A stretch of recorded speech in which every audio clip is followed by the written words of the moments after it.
Hi, my name's Ryan and I'm from New Zealand Fight and Fitness. I just want to tell you a little bit about the gym. We run classes every day of the week. We run boxing classes, fitness classes, Brazilian Jiu-Jitsu classes, grappling classes, MMA classes and kickboxing. We have kids classes every day after school, and everyone's more than welcome to come down and talk to the girls at reception and find out about the academy, especially if you're just wanting to get fit. Perfect way to get fit is using boxing techniques and fighting techniques. And we have a full-fledged gym as well, rowers, bikes, weights, equipment.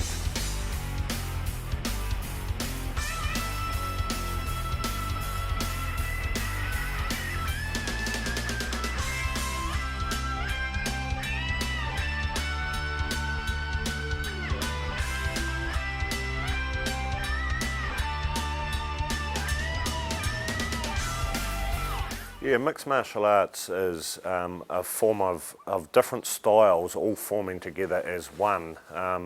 Originally there was UFC made it popular in 1993, which is Ultimate Fighting Champs, and back then there was very limited rules. When I started fighting, it was called Vale Tudo, which is Portuguese for anything goes. And there was very, very limited rules back then. You could do all sorts of stuff, but it wasn't too good for people watching on television. So they come up with, I'd say it'd be a more politically correct way of saying it, which was MMA, which is mixed martial arts. They're actually skilled athletes fighting each other. So you put all these ground fighting against a boxer and stuff. So all these codes sort of mixed together and it became mixed martial arts, what it is today. Originally Vale Tudo was longer rounds and a lot less rules. Now there's some rules involved and it's become a real popular sport.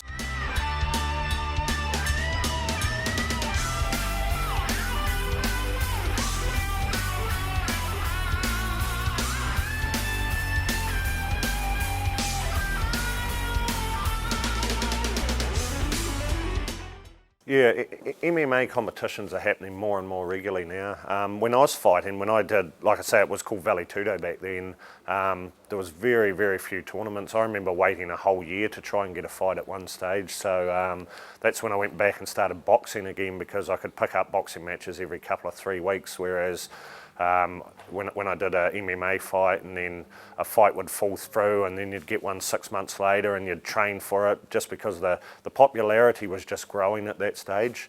Nowadays fighters can clock up several fights a year and build a repertoire pretty quick. Competitions, anything can happen really. That's why it's called mixed martial arts. You don't know the style of the person you're fighting, and the object is to try and submit them or maybe knock them out or get a referee to stop the contest.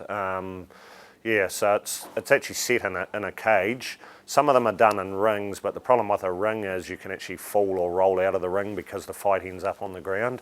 So although the cage looks brutal, it's actually safer for the athlete, and I mean, the crowd love that sort of look as well. They like turning up to cage fighting. And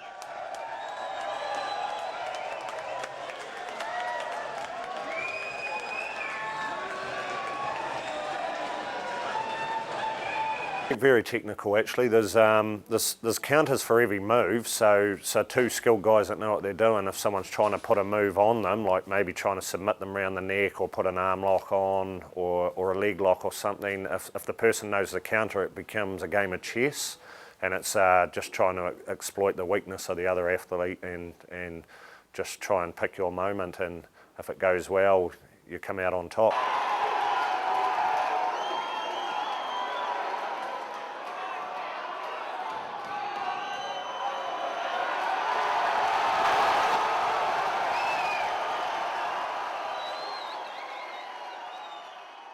People probably perceive cage fighting, and the word cage fighting isn't the best way of putting it, and that's why I was saying that MMA is the modern day term for it, mixed martial arts. It probably dulls it down a bit.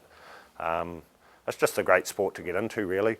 I recommend that people start off learning a bit of boxing, learning a bit of Brazilian Jiu-Jitsu, a bit of grappling, just to broad range their skills a bit more, you know, so that when you do get into MMA, you've got a good arsenal up your sleeve there. So yeah, better than being a sponge and having to soak up a lot of punches and stuff when you don't know what you're doing.